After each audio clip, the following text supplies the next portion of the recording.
Hello dear students. इस video में बच्चों हम एक कहानी पढ़ेंगे, पेड़ की दर्द भरी दास्तान। तो यहाँ पर एक पेड़ के बारे में बताया गया है कि किस तरह से पेड़ जो होते हैं वो उनका जीवन रहता है।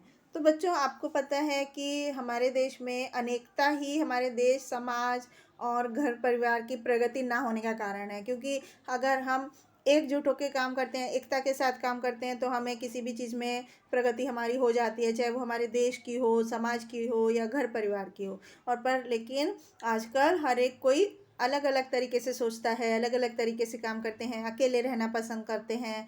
तो इस वजह से, अनेकता की वजह से हमारे देश, समाज और घर परिवार की प्रगति नहीं हो पा रही है आजकल। और आजकल ये बहुत ज़्यादा प्रचलित हो गया है, हर घर में अनेकता पाई जाने लगी है। अनेकता को क्या, इसको हम रोक सकते हैं अगर हम अपने आने वाली पीढ़ी के बच्चों को या युवा दोस्तों को ये एहसास दिलाएं कि एकता कितनी ज़रूरी है। अगर हम यूनाइट होकर रहेंगे, एक होकर रहेंगे, तो इससे हमारे देश में, घर में, समाज में, हर जगह फिर से प्रगति होने लगेगी, विकास होने लगेगा। तो आइए अब हम इस कहानी में पेड़ अपनी अनेकता के उदाहरण से हमें जागने का, सजग होने का इशारा कर रहा है। तो लकड़हारे को लकड़ी काटते हुए देखकर पेड़ की आंखों से एकदम आंसू बहने लगे। वैसे तो ये देखने से दृढ़ था, मतलब बहुत ही मजबूत पेड़ था। उसकी जड़ें भी गहरी थी, उसका जो तना था वो भी एकदम हष्ट-पुष्ट था, सभी तरह से मजबूत पेड़ था। लेकिन आज अपने आप कुछ सोच सोच कर वो मन ही मन ये पछता रहा था कि कुल्हाड़ी की जो चोटें हैं वो बराबर उसके तने पर पड़ रही थी। तो लकड़हारा लगातार कुल्हाड़ी चलाने से हथेली में आया हुआ उसके पसीना पोंछता था और फिर थोड़ा आराम करता था, फिर से चोट मारता था पेड़ के तने पर, फिर उसका एक एक हिस्सा थोड़ा थोड़ा करके काटता जा रहा था। तो कुल्हाड़ी ने पेड़ को सोच विचार में मग्न कुल्हाड़ी ने और गरम गरम आंसू बहाते देखकर सहानुभूति और दर्द भरे स्वर में कहा। तो यहाँ पर अब किसकी बात हो रही है बच्चों? यहाँ पर कुल्हाड़ी जो है और पेड़ की आपस में बातचीत हो रही है।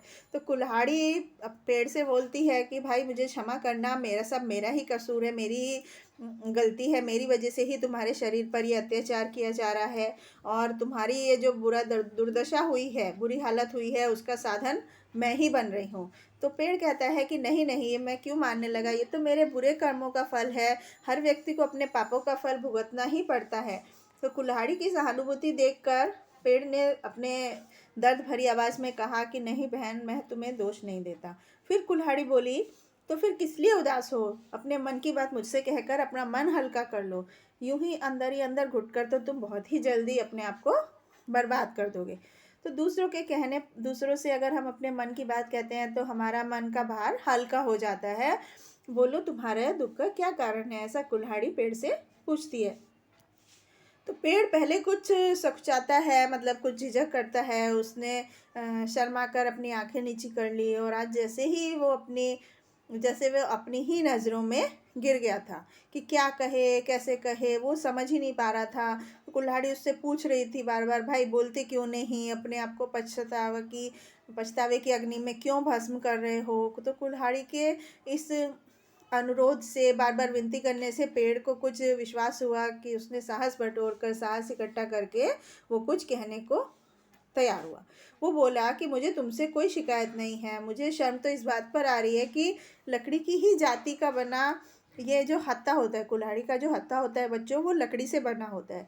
तो पेड़ सोच रहा है इस बात को कि मुझे तो शर्म इस बात पे आ रही है कि लकड़ी की ही जाति का मतलब लकड़ी से ही बना होता है। जो कुल्हाड़ी का हत्था है वो अपनी ही जाति और वंश को नष्ट करने में सहायक बना हुआ है। मतलब कुल्हाड़ी से ही पेड़ काटा जा रहा है और कुल्हाड़ी भी उसके ही लकड़ी की ही बनी है जो कि हमें पेड़ से मिलती है। तो तुम सोचो, यदि ये लकड़ी का हत्था तुम्हारा सहायक ना बनता तो भला तुम किस तरह से मुझे काट सकती थी? बिल्कुल भी नहीं काट सकती थी। लकड़ी की सहायता से ही तुम इस योग्य बनी कि मुझे धीरे धीरे काटती जा रही हो। तो फिर सारा दुख दर्द शब्दों में उड़ेलते हुए और अपने आंखों से आंसू बहाते हुए पेड़ बोला, जब अपना ही अपनों को काटता है तो बहुत ही परेशानी होती है, बहुत ही ग्लानि होती है। यदि कोई अपना विश्वासघात ना करे तो दूसरा कुछ भी नहीं बिगाड़ सकता। अब तुम ही बताओ, अगर ये लकड़ी का टुकड़ा मेरा ही एक हिस्सा है जो तुम्हारी अगर सहायता नहीं करता, तो दूसरे शब्दों में अगर वो विश्वासघात ना करे तो तुम्हारी पैनी धार भी मेरा कुछ भी नहीं बिगाड़ सकती। यदि हमारे अंदर ही कोई कमजोरी है तो हम दूसरों को भला क्यों दोष दें, ऐसा पेड़ कुल्हाड़ी से बोलता है। तो लोहे की कुल्हाड़ी ने स्पष्टीकरण चाहा कि वो क्या कमजोरी है। तो पेड़ ने कहा कि एकता का अभाव, हम सब में एकता की कमी होती है। यदि हम सब में एकता बनी रहती है, हम सब इकट्ठा होकर काम करते हैं, तो भले ये लकड़ी का छोटा सा टुकड़ा जलकर खत्म हो जाता, लेकिन दुश्मन की किसी भी हालत में कोई भी मदद नहीं करता। विश्वासघात, विभाजन मतलब बंटवारा, फूट, यही तो सारे फसाद की जड़ होते हैं। जब हम खुद ही एक दूसरे को परेशान करने लगते हैं तो मैं क्या, बड़े बड़े परिवार, बड़े बड़े समुदाय, यहाँ तक कि देश तक खत्म हो जाते हैं। तो कुल्हाड़ी चुप हो गई और इसके आगे उससे कुछ पूछते हुए नहीं बना, वो कुछ आगे और कुछ नहीं पूछ पाई। तो बच्चों, आपने देखा इस कहानी का क्या उद्देश्य था। इस कहानी का उद्देश्य था कि एकता में शक्ति होती है, हम सबको एक होकर काम करना चाहिए और किसी के साथ विश्वासघात नहीं करना चाहिए। विश्वासघात यानी कि अगर उस किसी ने आप पर विश्वास किया है तो आपको उसको निभाना चाहिए, उसके साथ धोखा नहीं करना चाहिए और हमेशा सबके साथ मिलजुल कर और प्रेम की भावना के साथ रहना चाहिए और बर्ताव करना चाहिए। तो ये था बच्चों इस कहानी का उद्देश्य। तो आई होप आपको समझ में आया होगा। Thank you.